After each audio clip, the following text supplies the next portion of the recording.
بسم اللہ الرحمن الرحیم لإلاف قریش إلافهم رحلة الشتاء والصيف فليعبدوا رب هذا البيت الذي أطعمهم من جوع وآمنهم من خوف۔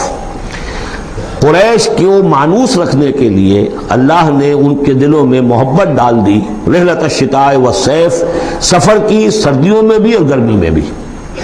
اس میں اشارہ ہو رہا ہے کہ جو ایسٹ ویسٹ ٹریڈ میں قریش کو مونوپولی حاصل ہو گئی تھی۔ پہلے یہ ٹریڈ تھی ملکہ یہ جو قوم سبا کے ہاتھ میں تھی، جبکہ عروج کا دور تھا یمن کا۔ تو ہوتا یہ تھا کہ ہندوستان سے اور جاوا اور ملایا اور سماٹرا، بورنیو اور چین سے سارا جو سامان تجارت آتا تھا وہ یمن کے ساحل پر، کیونکہ نہر سویس تو تھی نہیں۔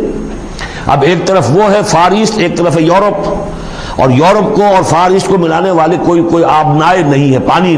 اور وہ راستہ جو ہے round the cape of good hope, وہ تو 1498 میں واسکو ڈی گاما نے تلاش کیا ہے، گویا کہ حضور کی بعثت کے بعد 800 برس بعد۔ اس وقت کیا شکل تھی کہ سارا یورپ کا سامان تجارت آیا تھا فلسطین کے ساحل پر، شام کے ساحل پر، اور یہاں سے سارا مال آ کر اترتا تھا یہ یمن کے ساحل پر۔ تو کچھ عرصے پہلے تک، تو کوئی 150-200 برس پہلے تک حضور سے یہ ساری تجارت یمنیوں کے ہاتھ میں تھی۔ یمنی قافلے لے کر چلتے تھے، یہاں سے اس مال کو لے گئے وہ وہاں تک شام تک، پھر وہاں سے مال لے آئے، اور یہ ایک طرح سے گویا کہ ایسٹ اینڈ ویسٹ جو ٹریڈ تھی اس میں انہیں کی پوزیشن حاصل تھی۔ پھر جب سیل العالم آیا ہے، ان پر سیلاب آیا ہے، وہ تباہ و برباد ہو گئے، تو پھر یہی ایسٹ ویسٹ ٹریڈ جو ہے یہ قریش کے ہاتھ میں آ گئی۔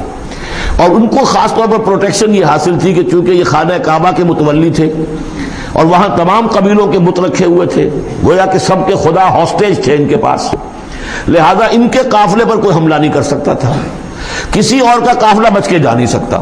اس قافلے کو لوٹتے تھے بدو، اور اس کو جو ہے کوئی حفاظت نہیں ہوتی تھی، لیکن قریش کا قافلہ بدو دور رہتے تھے کہ یہ تو